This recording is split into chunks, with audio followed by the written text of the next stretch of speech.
Hi, everyone, and welcome to the Wise Body Podcast, where we talk about eating disorder recovery and all things body. I'm your host, Dr. Sarah Hughes.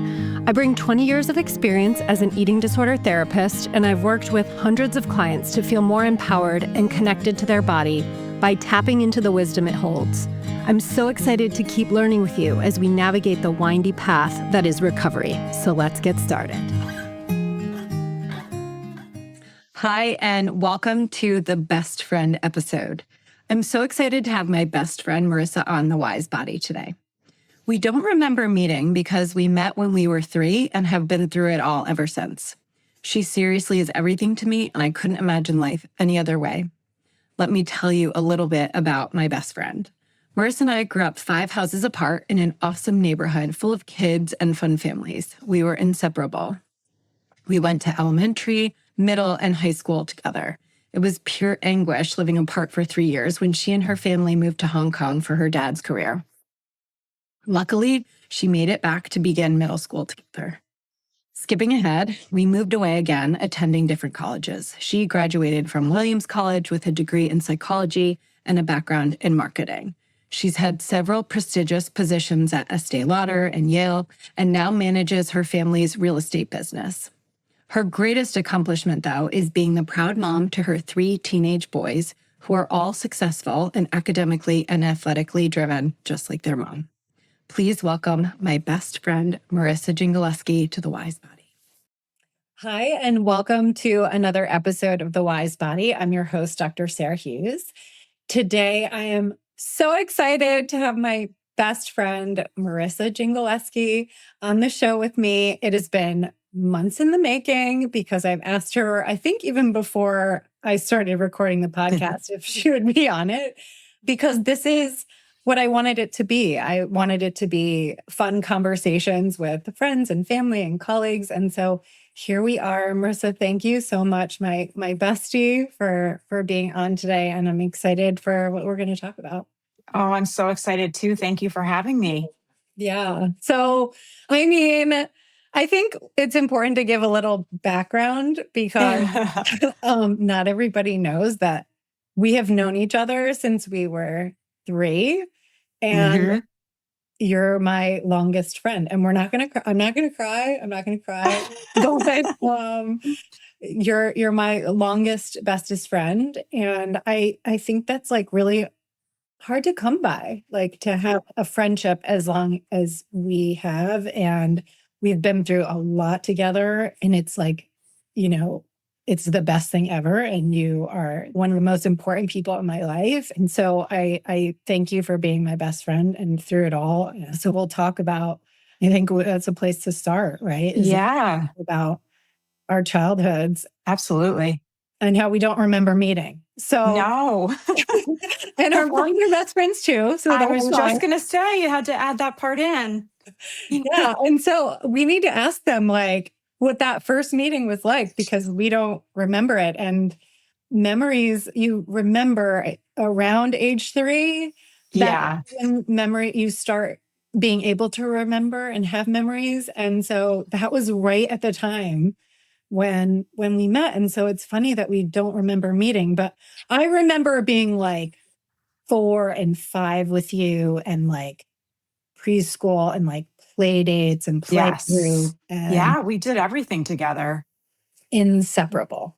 Yeah, we were just always at each other's houses. We lived right down the road, and we would be outside all the time. And yeah, it was awesome. It was such a great childhood. And I'm so grateful to have you as my friend too, Sarah. Oh, thank you, man. So that's, maybe we should explain your nickname, because it's gonna just come out. Oh, please, I'll leave that to you. So right, your maiden name, it comes from that. Yeah. So, and does your brother go by Crayfish? Did he? He did in high school. The soccer team used to call him that. So I think that's where Minnow came from, the younger one. Yeah. Right. So it's stuck. And I mean, and it's just going to flow out of me probably this whole time. I can't help it. So I love it. Good. So yeah, we had like an awesome childhood, and we had just like amazing group of neighbors and neighborhood kids. And, Mhm. we would all be outside all the time, riding bikes, playing flashlight tag, like it Playing kick the can at your house. you can kickball, like Yeah. just the best. And it's pretty amazing that we, for the most part, like all got along. I mean, I think, the older kids may have picked on the younger kids a little bit, but Let's like just say it was the boys that did that. there were some wedgies and some like Some flagpole incidences. some hanging of underwear on the flagpole. A little bit of like that kind of like pretty innocent, childhood torture. Yeah. Yeah. So yeah, really, really lucky to have had that. And yeah, we lived, so our street, it was always like hard to describe to other people. We had the island, Mhm. right? Like this big patch of grass, like, and then it was a hill, and it divided like an upper level and a lower level. And Yeah. The you were terrace. the terrace, and you were on the upper level. I was on the lower level. And I guess we were like 5, 6 houses apart. Mhm. And that was so great because when we got to a certain age, I don't know, by 8, we were walking to each other's houses Oh, yeah, for sure. easily. And We like, would watch each other though. Like one would stand out at the driveway and we'd wave and we'd say goodbye. And we would always be devastated if we weren't allowed to have a sleepover. So, you know, yeah, we didn't want the day to end. Like we we did not. didn't ever want to leave each other. And That's like, right. I know before we got on here, we were talking about how we would like perform literally for our parents to like beg to let us have a sleepover. So we would like entertain them and like put Yeah. on concerts and dances and like fully choreographed. And they would be like, probably they were like, we don't care. We just Yeah. Just make you go through it. yeah, like I'll dance a little bit. That's fun. Um, but yeah, I mean, I don't know. There may have been like a handful of times where we got to sleep over during the week, but that was rare. Maybe when there's like a Yes. snow day coming or something like Yes. that. Yes. But yeah, I mean, we lived at each other's houses, and we were so comfortable and had a safe neighborhood and super lucky. And Yes. Super lucky. yeah. And I've been thinking about it like more and more just as I've like had my brother and sister on here, and we've talked about like growing up.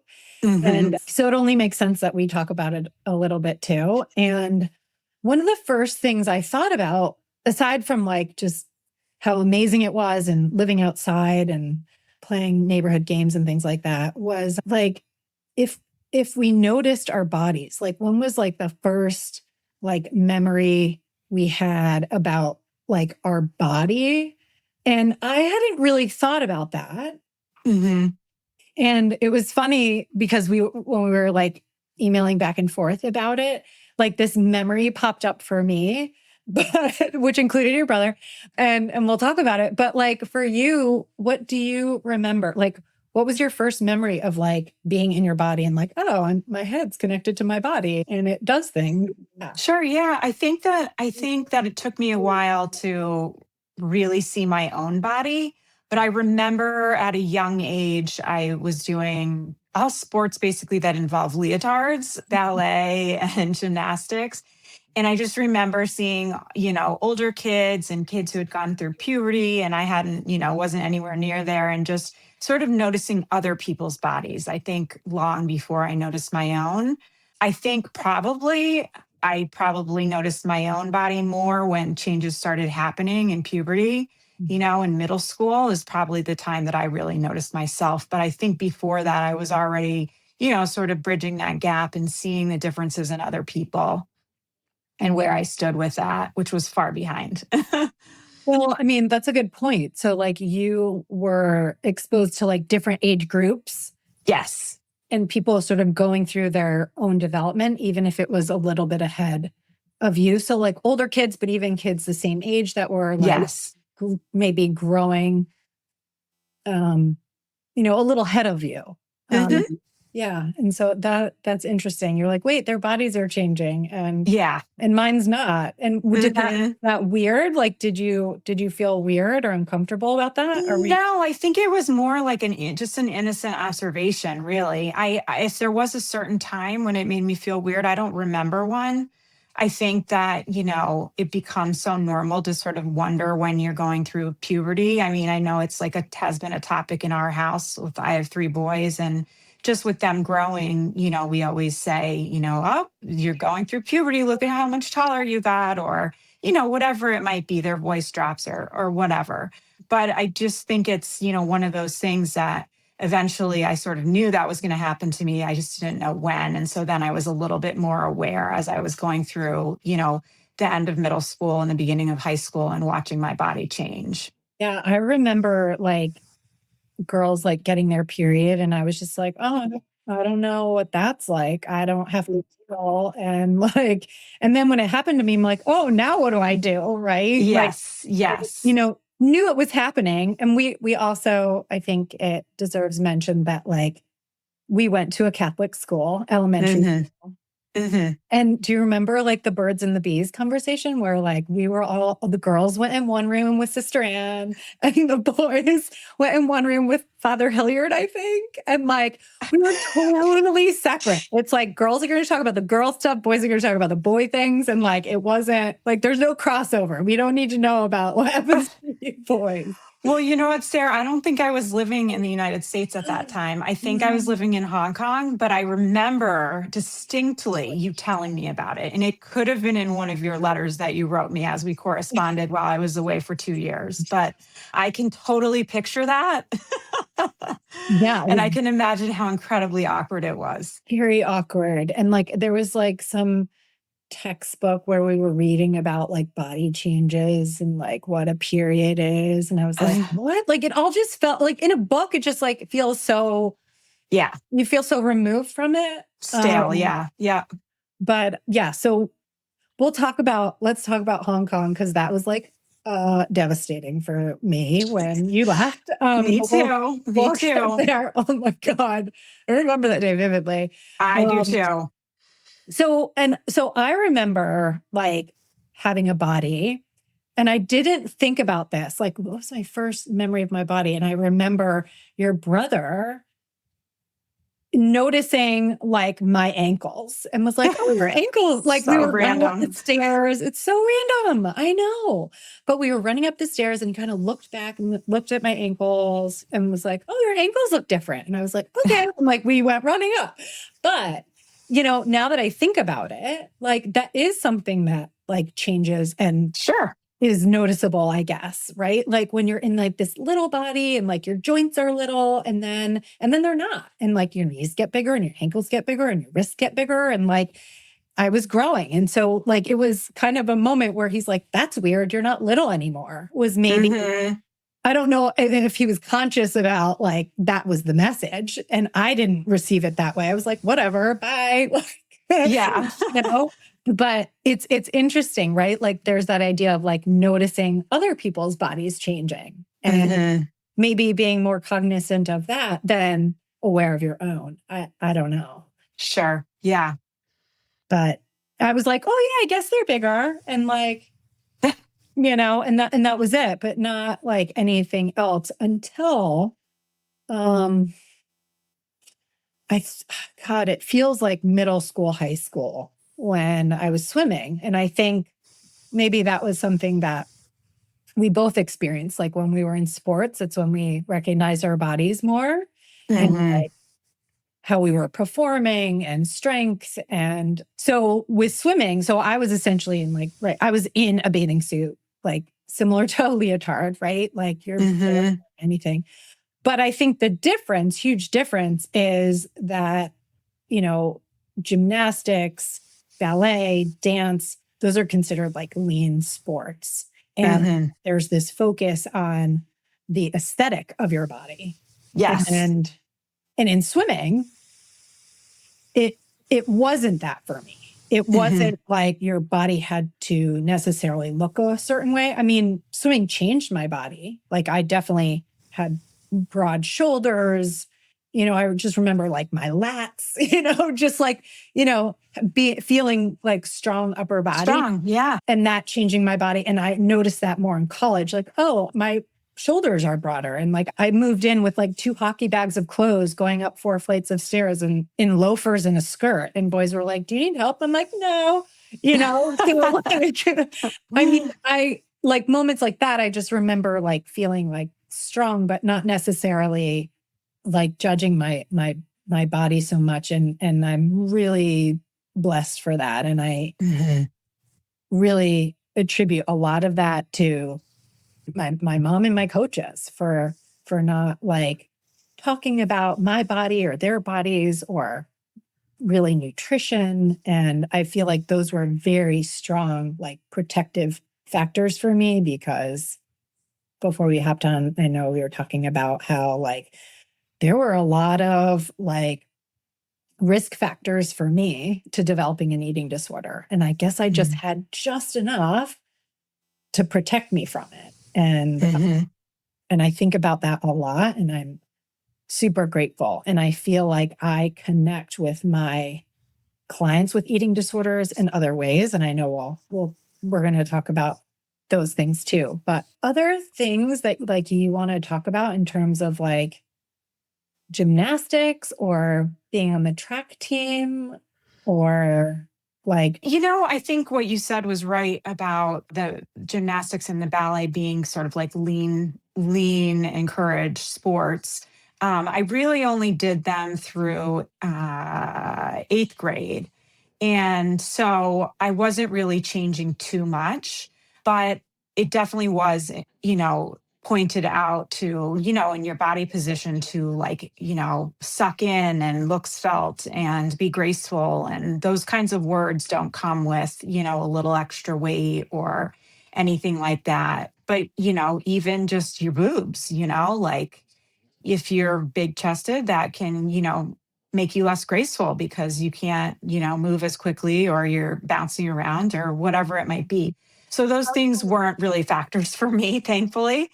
But yeah, I think when I stopped doing those sports and I started in 8th grade running track, I was running with boys and girls that were, 18 years old too. There were all age categories. So with the high schoolers, and there was definitely a big difference. And back then, we were wearing in track spandex leggings, which at the time was not something that people wore. So I do remember like the first time I put on short spandex feeling kind of funny about it. But I only really noticed that some people were bigger than me. I was pretty small at that time.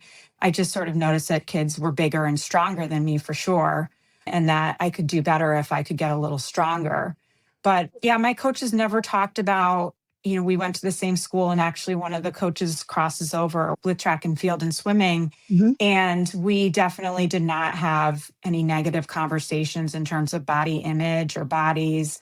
We were encouraged to obviously be in shape and to be strong. And those were really the messages that came across. So, yeah, I don't have too much to add, but I think those experiences definitely opened my eyes to different body types and different shapes and things like that. Yeah, I'm glad that there was like a focus on like strength and how that can help you perform better.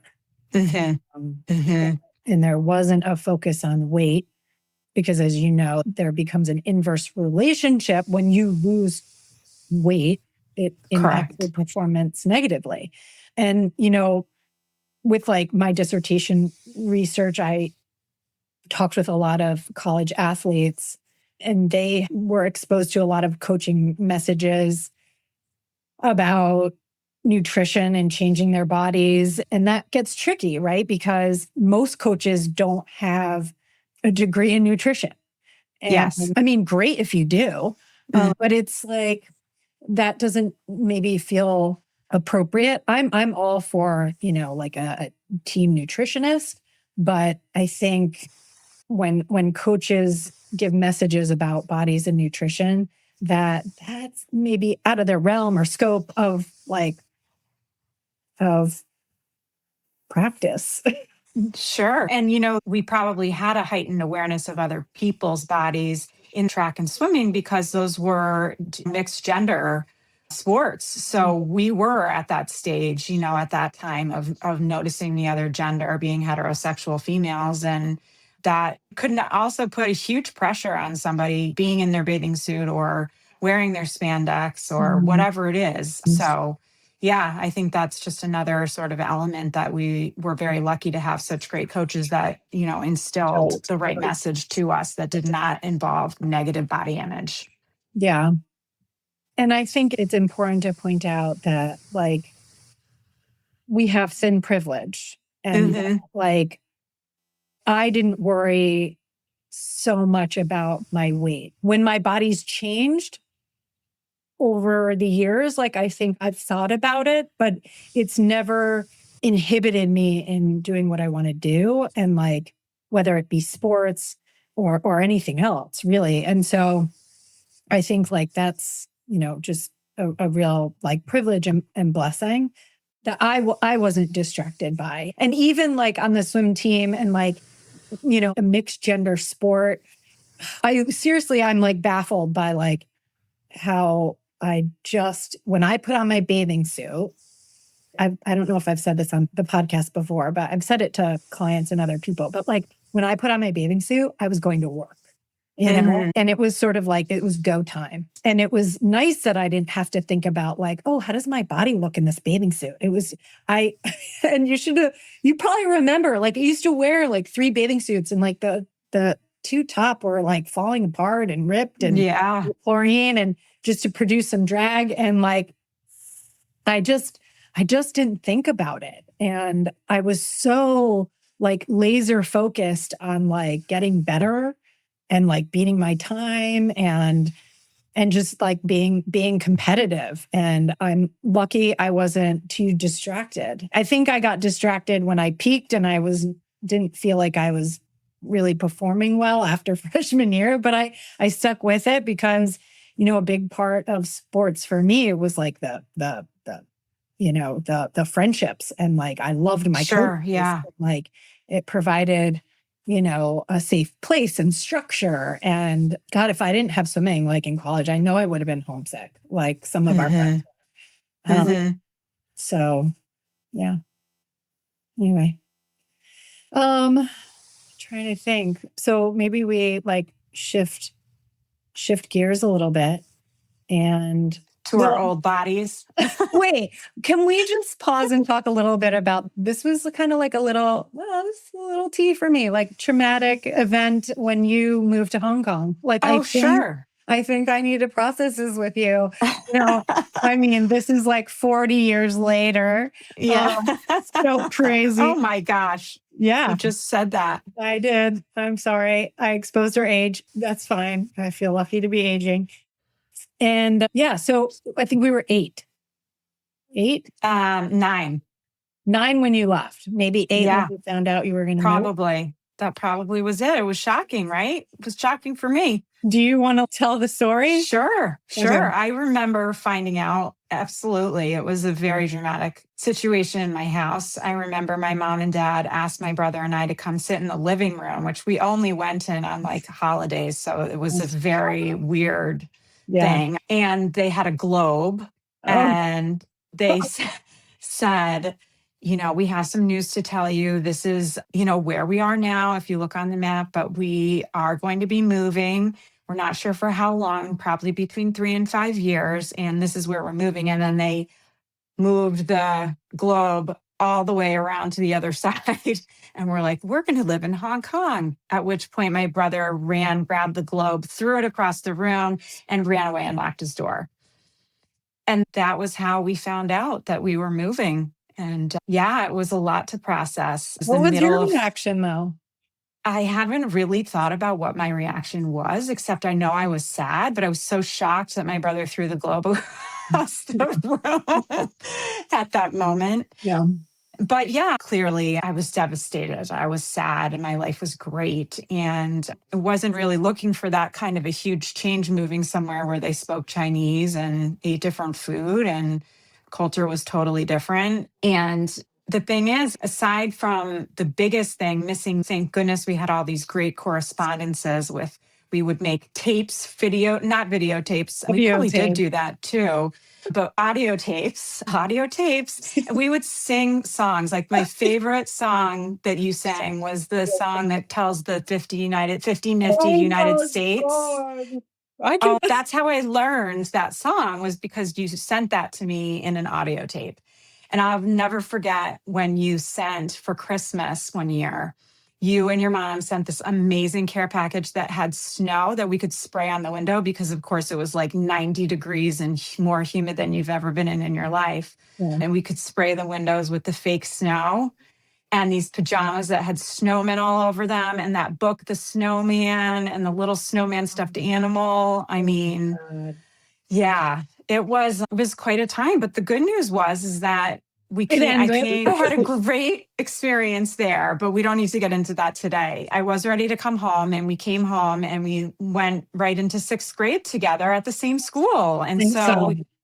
it really worked out. I mean, it really did. So I don't know. It was traumatic, but Yeah. Oh, I know. Very traumatic for me. Like my world shattered in a minute, like in an instant. And I don't remember like the time when we found out you were moving and then when you actually left. I don't remember. It wasn't super long because I left right at the beginning of April, because I remember I had my birthday party and it was like the year of the rabbit or something.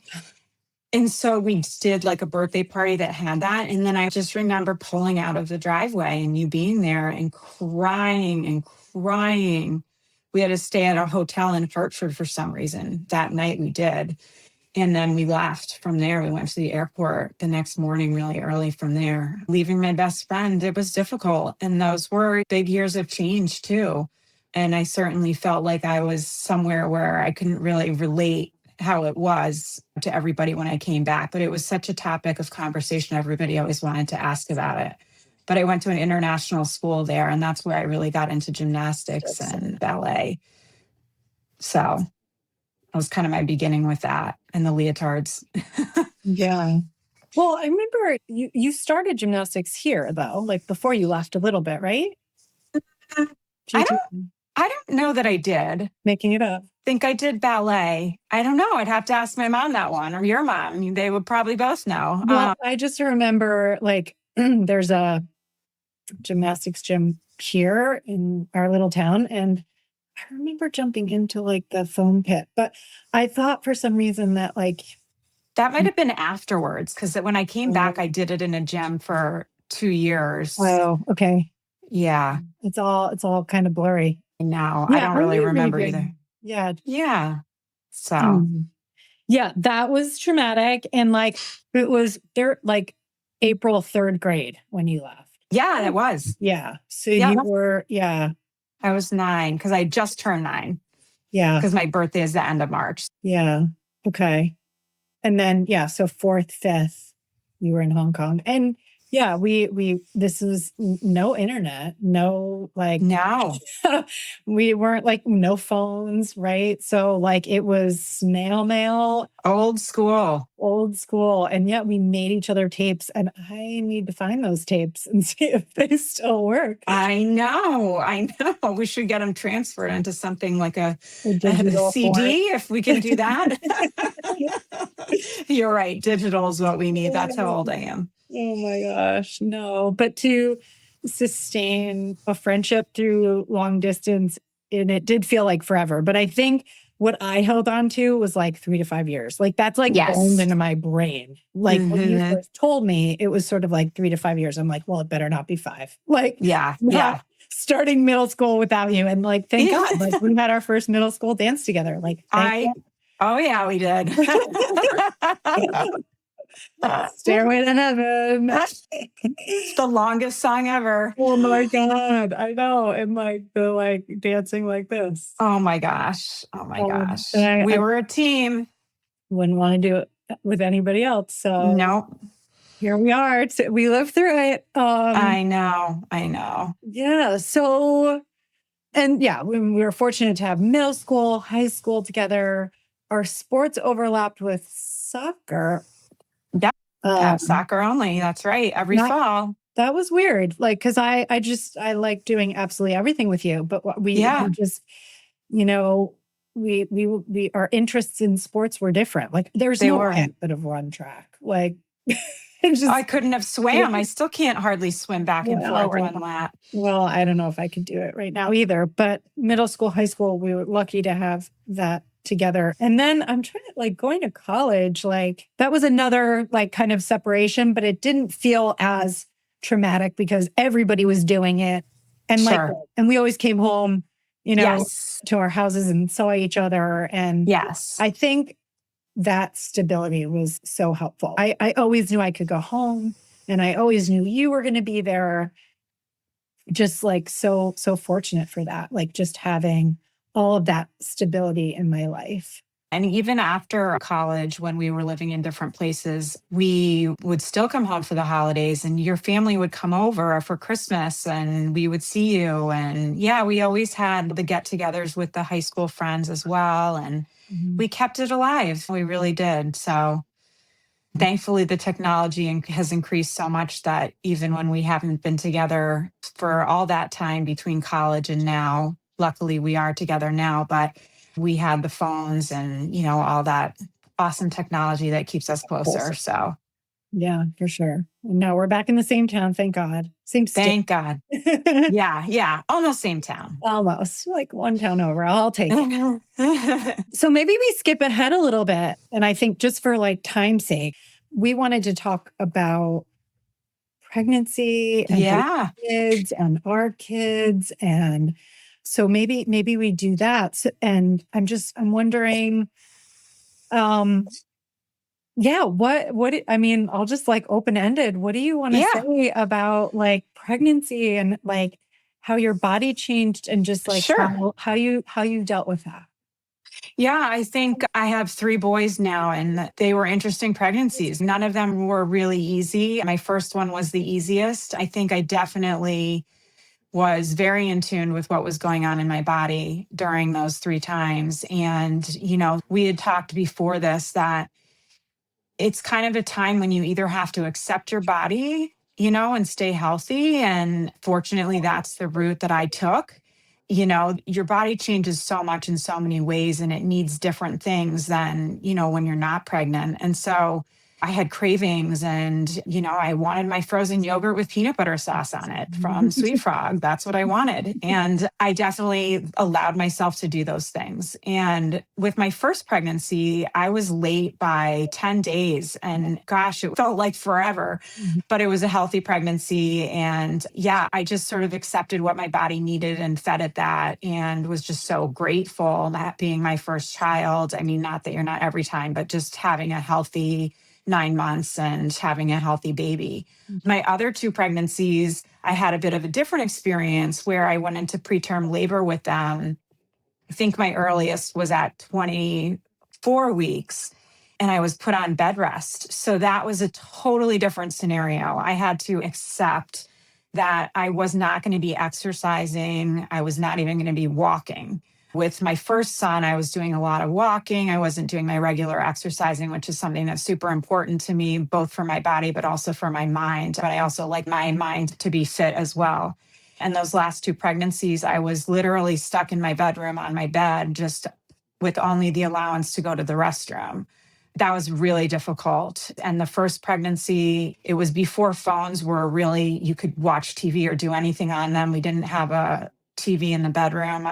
I was talking earlier, telling my youngest guy about being on the podcast today, which I was so excited about. And he was too. And he kept saying, "Wait, what do you mean? You really sat there the whole time?" And I'm like, "How do you not know this?" I always tell them that I was a bird in a nest waiting for them to hatch. Mm. But yeah, so I really had to accept my body. My whole lifestyle changed at that point. I'm a busybody. I like to be active. I like to check things off lists. I like to get things done. And it was a time when I couldn't do any of those things. And I just had to go with what I was told. I was just thinking back to your mom was actually so helpful to me during those times. She would drive me into some of my appointments for me and take me, and she would always have a surprise for me. I remember my favorite one was from this restaurant, Tapas, and it has this amazing Greek salad dressing. And I remember when she brought that to me, and she would think of all these interesting little things and treats.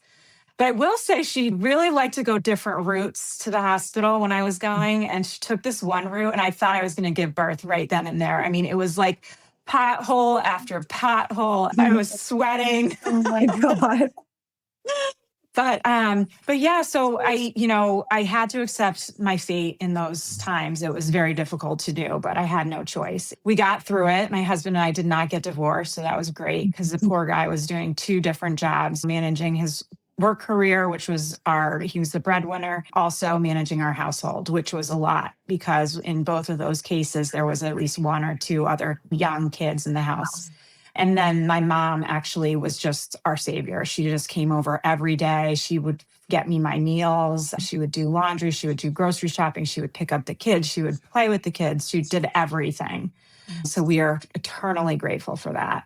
But yeah, I think that really changed my perspective on things. And boy, was I ready when those pregnancies were over and I had healthy boys that I could then go. And I said to anybody, if you ever want to do anything outside the house, I'm your girl. Do you need me to go here or go there? I'll go do it. Just get me out of this house. So yeah, so I think that, pregnancy has been a huge time for me. And I think that after those pregnancies, I really focused on getting back to what made me feel healthy. And I'm fortunate to have been able to get back in a place where I feel my body is in a good place, my spirit is in a good place, and I can do the things that I want to do today. So the pregnancies were tough for me, but they sure taught me a lot. And I'm so grateful to have my 3 boys healthy and living their lives.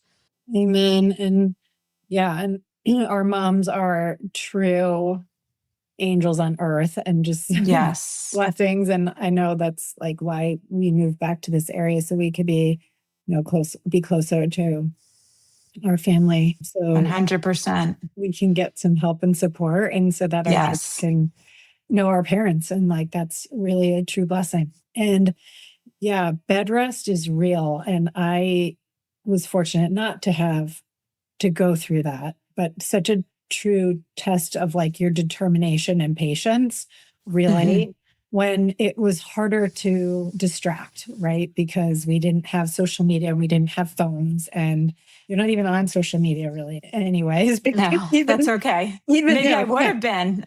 Like anything to maybe get through, the rest of your pregnancy. That was like only like barely, halfway. And I think I was so, as you know, I had my kids later, and I was so focused on like my anxiety that my babies would be okay. And so like that preoccupied a lot of my mind. And I was fortunate to, like I said, not be on bed rest. And I worked up until I think 2 days before Hudson was born. Oh my gosh. Wow. Well, he was supposed to be born November 21st, and he was born on the 16th. And my last day of work was on the 15th. Oh. My boss was like, that's like the end of the pay period on the 15th. So why don't you end on that day? And I was like, okay. And then I had an appointment on the 16th at preeclampsia. I didn't know at the time. And so they induced labor, and here we are. But I was like, I had all these plans for those 4 days. I bet you did. I even my birthing class was supposed to be that Saturday. And I was so in denial about so many things. But yeah, I think I was just really worried about sustaining the pregnancy and having healthy babies. I mean, I feel like it's drilled into our heads that once you're older, geriatric pregnancies, hate that term, that there just comes greater risk with that. And so that's really all I could think about. So my anxiety was in super high gear. But I do remember working in my office and having this moment of my clothes don't fit. And I need to get new clothes so that they fit my body. And my body's changing and it's growing and it's doing what it needs to do. And I feel at that moment, in a very small way, related to my clients with eating disorders in the sense of like, my body is changing. It needs to, and I need to dress it appropriately if that means like going up in sizes. And I know like pregnancy is temporary. However, body change is not. And, my body is different now. Pregnancies change our bodies.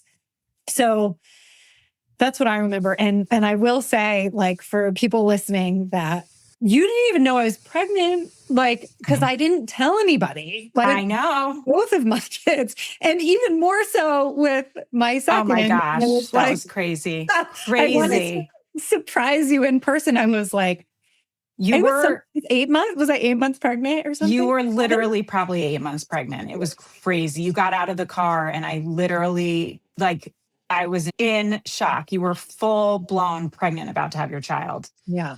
Well, I didn't even tell my husband until I was well past that very risky period. Like, I think I was like 3-4 months, and wanted to do all the genetic testing and make sure that I was viable. And because I had experience with miscarriage, and I didn't want to like worry anybody unnecessarily. But, in hindsight, like, that was kind of lonely. And yeah, I'm sure it was. If I were to do it differently, I probably would have told you like a lot sooner. But it was my anxiety though, like that if I share this and something happens, like, I don't know, but then that support would be there. I know you're always there for me. So I knew you'd be there for me, but I was just so anxious, and that preoccupied my mind more than like thinking about my body changing. Although I do remember going to dinner once with friends and being like, so I ordered an appetizer, like our friends weren't there yet. And I was like, I ordered an appetizer and this is all for me and don't touch it.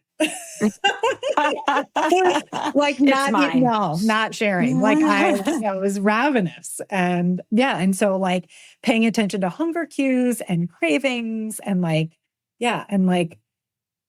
and having those things. Pregnancy teaches you a lot. It sure does. It's all worth it. Yeah. Very much worth it. And so maybe we talk a little bit about like the messages about bodies or food that we instill in our children, in our kids. And I don't know, where do you want to start with that? Anything you want to say about that?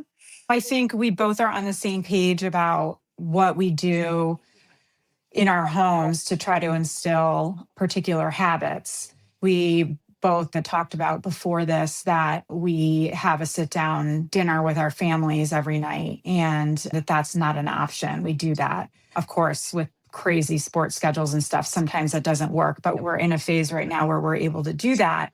And I think that sets the tone for good, healthy habits. Yeah. I know you're kind of at a different phase than my kids, because my kids range from 13 years old to 18. So it's a little bit of a different, we have one kind of in puberty and then the rest that are just very physically active. Yeah. But you bring up, I think, several good points too I want to highlight. One is like the stability of meals. And when my brother and sister were on separate shows, we talked about that, like just having that regularity of meals, and that it was like expected and available, and like that's also a privilege that we have. But like, yeah, that there's food available, and that there are regular times in which like we will sit down, and outside of that, like that there's food available too, right? Like to be able to grab snacks and things like that. But also like that is family time too, and that's a time to like connect. And I mean, I'm even thinking way ahead, but I'm like, hopefully like no phones at the table. Like I can hear myself saying that already, even though my kids are too young to have phones. Yeah. So I think in our house, our youngest is 2.5. And so right now it's like, sit. Yeah. Getting it, right? Like that's good. Yeah. So to be able to like sit and eat and not like sit and run and sit, that's where we are. But something that I thought a lot about becoming a mom was mealtime. I was in grad school for 9 years. And I would eat when I could. Oftentimes it was rushed or standing up. And like I always felt like I ate enough, but it wasn't like a relaxed experience. And I was fueled and then I'd go on to my next thing. But, I'm now it's like it feels a little bit more pragmatic. And now I need to plan. And what are we going to have this week? And really making sure that we have meals and that they're prepared and that we all sit down and that we make enough time for it and that it's not rushed and people aren't standing up and that we're not just like throwing food in our mouth and then going to hockey or whatever, that it's like, that it's a sacred time. And I think it translates to like, that's a sacred time for your body. Like you need to honor your body in that way and like listen to your body and feed it enough and feed it well. I think you made a really good point too, that it's important to set that example of planning of the meals and really making sure that you have the meat, the vegetables, the grains, whatever it is, whatever balance you're trying to set the example for. But I know that if I don't plan, then I can't put a healthy meal together. So I always have to do that. I'm very regimented about that. And the boys see that. And I often will kind of poll them and say, okay, what meal do you want this week? You get to choose 2 or 1 or whatever it might be, because I get super bored of making the same meals. But because, I want to make sure that they're getting things that they're looking forward to and that they enjoy our family meals as well. Yeah, that's really nice. I think we'll get there. You will. You're not there yet. I know. But, and so I'm in this phase of like, try it, right? Yeah. Like it's this new thing and try it. And I have your voice in the back of my head saying, like, cause I can't, continue to make other things if the first choice is rejected. And so like, there's this standby that I know you've helped me with this idea of like, there's this standby meal that like, if you don't want this, then you can have this. Right. And it's something that like, it's easy. We already know they like it. It suffices as a meal. I'm not going to like cook for another hour and make something. No. Like we can't, it'll be bedtime. Right. So we still have that today, even with my kids. I'd say the option is a peanut butter and jelly sandwich. Yeah. And I think it's giving that choice, right? I'm trying to move away from like, this is what I made. This is what you have to eat and like clean plate club. I'm moving away from that. And I understand where that comes from because I think I kind of grew up with that. But I really want my kids to like have choice. I want them to enjoy food. I want them to like figure out food preferences. Sure. And also pay attention to hunger and fullness. So like, it's very hard at this, my kids at 6 and 2. Absolutely. I want to rush through this meal so I can have dessert. And like, I offer dessert and every night. And I don't think my oldest is seeing the logic of like, if you're full, that doesn't mean that you have dessert and have more. Like, let's wait. Right? Yeah. Like, cause that's the coveted thing. Like he wants it. And like, it's not off limits. It's still fine. But like, if you're full, pay attention to that. Let's wait a little bit. You are still hungry and want dessert, then we can do it. But don't rush through the meal just to get to dessert. Like, because then you're not connecting with your body at all. You're not like, am I full? Am I satisfied? Or do I just want this thing? Because both are okay. Like you can still want this thing and you can still feel okay being full. So it's a lot of things that I've learned over the years as an eating disorder therapist and trying to teach those fundamentals to my kids. And that's kind of cool how it's coming out in that way. Yeah. I also think like this message early on about like, that food is fuel and if you want to like play hockey and basketball, right? That like you need fuel to do that. And so like trying to make these connections early, I think is important too. And also this focus that we grew up with, which is like being strong and like strength for your body and being able to like, score a goal or like make a basket or whatever. It's like, that requires some strength and food helps you do that. And so I'm trying to like make that connection really early. That's great. You're doing the right thing. Thank you. Okay. So I'm probably going to continue when my kids are 13 and 18, right? I'm sure you will. It never ends. Yeah. You're always their mom. So maybe I know something else that we talked about and maybe something that we'll end with is a couple other topics, COVID and injuries. We were Yeah. kind of brainstorming earlier about how you've experienced long COVID and have had some injuries and surgeries, and Mhm. wondering just like how that impacted you and like the relationship that you have like with your body. And yeah, a lot of thoughts here, but like, yeah, Yeah. what first comes to mind for you around like having long COVID and dealing with injuries lately? Yeah, I definitely, as I mentioned before, like to exercise. I like to be in a good space. To me, that is having my body in a good space and my mind in a good space. And I've become really reliant on exercise for that. It makes me feel good. And unfortunately, I did suffer from long haul COVID for quite a long time. And that really was debilitating to me. I was not able to do many of the things that I wanted to do. And I spent a lot of time in bed with migraines and just a lack of energy. And I was super busy with a ton of different types of doctor's appointments all over the place. And yeah, to me, I wasn't my best self. And I was being restrained from doing all the things I wanted to.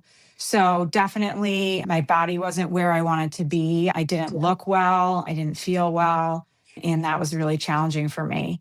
And thankfully, it finally has cleared and things are good. It took a long time. But when I did start to feel better, I decided to take care of some long term injuries that I'd had in my hips. And then I had a bunch of nerve damage from the long COVID. I had nerve damage in my elbow, which was causing me a lot of pain and tingling. And so last year, I had 2 hip surgeries and an elbow surgery all in 1 year. We're just trying to keep the orthopedic business alive. But I wanted to get it all done at once because it was my feeling of I know how when I feel well, and I feel well when I have the freedom to make choices with my body and what I'm going to do with it.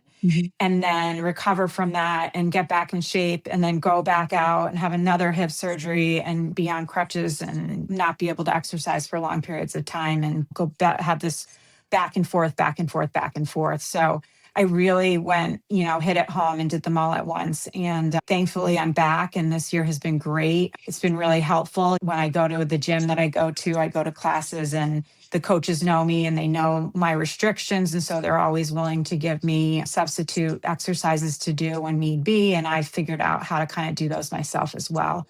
So I find it like just a very welcoming, healthy environment for me now. But yeah, it's hard to have setbacks when you're trying to maintain a certain level in your body and your mind when you can't control it. And sure, there were times when I was really down and feeling depressed over those things. It's hard not to when you're being plagued for so long, especially with the long haul COVID. But as I say, thankfully that's behind me and I'm back in my regular life now. So I'm grateful. Yeah. And we had COVID at the same time, and I prayed, God, I didn't give it to you. I don't know. I remember exactly where we were outside on your trampoline. And when we were last like with each other before we got COVID. And I think like when we were talking, like you tested positive for COVID, and I was like, okay. So I was sort of like on alert, like, okay, maybe I have it and I didn't. And then I did. But like, I think it deserves mention, right? Like that, just how you said debilitating that was and how long it was. And I like visited you throughout that time and like how much it took from you. And like anybody that knows you knows that like you are busy and legit have a color coded calendar to keep track of everything and all of your boys' activities. And like that came to a sudden halt. And that's hard for, I mean, I don't mean to speak for you, but like, I can't imagine like how that must have been for you, just like literally like overnight, like how you are and function in the world being like ripped from you and like having to give yourself and your body time to heal. Like that was years of that. And were there times where you thought it might not end? Yeah, for sure. I mean, I just was so frustrated. I had so many symptoms in basically every part of my body. I still have some of the symptoms, but they're manageable. But I went to so many doctors and so many people just had no answers for me about anything. And I ended up being part of like a research study at Yale. Right. And the research study was great. I did a clinical study as well where I was willing to try anything, is the bottom line. There was this clinical trial they were doing there, and I did that. And I was definitely not given the placebo. It was torturous. It was awful. And it was a long time from that time that I did recover. I had sort of worsening symptoms actually after that. So, yeah, I mean, debilitating is really the words that I use to describe it because it is just awful to have your life ripped away from you. It was really difficult. But yeah, I mean, thankfully I did continue with the research study and that was great. That was a place where I could have a central hub basically. And I wasn't just on my own managing from doctor to doctor from which medication I'm on every time I go to a doctor's office, repeating the same things over and over again. And to get some helpful suggestions from them was really great. So I really appreciated that. Yeah. Well, I mean, it's like nobody had answers because nobody knew enough. Right. Yeah. And so Yep. it was like, yeah, so many unknowns, but I'm glad that these new experts, because COVID is new, relatively, that you had access to that. Yes. Thank goodness. And sorry that it got worse before it got better. That's okay. It got better. That's all I care about.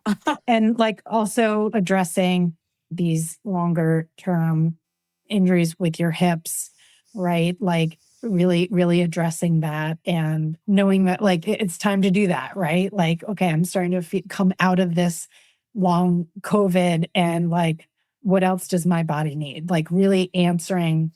I mean, if this isn't listening to your body, I don't know what is, right? Like being able to go to all these appointments to address the symptoms and then like, okay, it's time to really, so my body's coming out of this long COVID and really repair other things that I've been dealing with for a long time. Really like brave of you to address everything in a short amount of 3 surgeries in a year. Like that's a lot. Yeah, I mean, it was a lot, but as I said, I wanted to get them done all at the same time. And I'm glad I addressed them. And part of what I'm learning now, too, in terms of my body, is that I need to know my limitations. And I don't want to have to go through those things again. So I definitely do a lot of modifications at the gym. I used to be super competitive with myself, and I've literally learned not to do that anymore at the gym. And this is going to sound a little crazy, but sometimes if I'm on the treadmill and I'm not doing the jog, I don't run anymore. I jog or I walk. And I'll literally say to myself in the mirror, like, this is what you can do. Good for you. I just know that I can't get back into that competitive phase with myself where I need to be running at these crazy speeds. And that's not where my body is anymore. I used to be able to do that. And it's okay that I can't anymore. And I think that with a lot of these body images things, you have to accept all the different situations that you're given and you have to accept them. And it's not healthy to not accept them and to deny your body things that they might need or to do things that might cause damage to them. So, yeah. Yeah, absolutely. I relate to that. And I think I didn't know about like modifications to movements until like yoga. And I was like, I cannot put my arm that way. Like these years of rotator cuff stuff. Like if I do, oh my gosh, right, I know it'll pop out. And so not going to do that. And like, I think that's another really good example of listening to your body and honoring your body for what it can and can't do. Yeah. And pushing up against that, like, no pain, no gain kind of BS. Yeah. Because it's like, if there's no pain, good, there's no pain. And let's not exactly. Exactly. I'm too old for that anyway. Well, I mean, thanks so much for being here. I know we went over on our time and I really value you as my best friend and a human being. And I'm so grateful for you. And thank you for contributing to this podcast and our conversation And I know we've had these conversations before, but sharing that with the world, that's super awesome. So I love you. I'm grateful for you. And thank you for being on today. Thank you, Sarah. You were great. I'm proud of you. Okay, everyone. Thank you for listening, and we'll see you next time. Bye for now. Thank you, everyone, for taking the time to listen in this week. I'm so glad you're here with me as we learn more from our wise bodies and about eating disorder recovery. For more, follow me on social media, and please share the Wise Body podcast with your friends. Lastly, if you're interested in a free client consultation, please reach out on drhughes.com. And remember, always take care of yourself and your temple. See you next time on the Wise Body podcast.